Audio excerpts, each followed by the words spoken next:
Science کی نظر میں تدفین کے ایک دن بعد یعنی ٹھیک 24 گھنٹے بعد انسان کی آنتوں میں ایسے کیڑوں کا گروہ سرگرم عمل ہو جاتا ہے جو مردے کے پخانے کے راستے سے نکلنا شروع ہو جاتا ہے، ساتھ ناقابل برداشت بدبو پھیلنا شروع ہو جاتی ہے جو کہ دراصل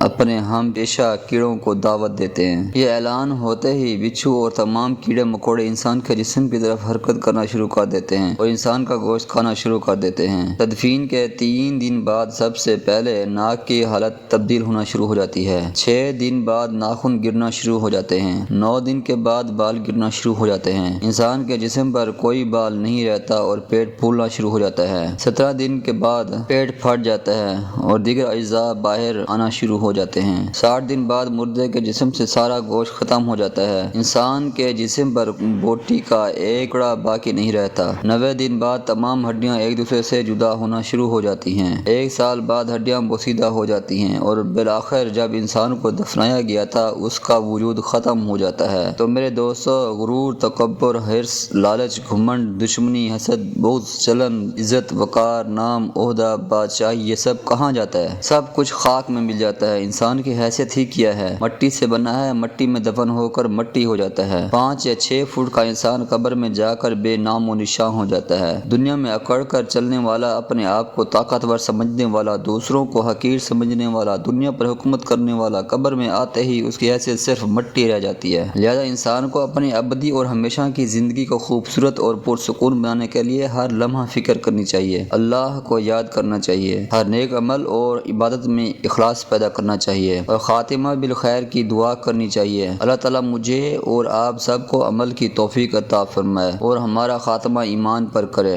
اور کلمہ طیبہ نصیب کرے، آمین۔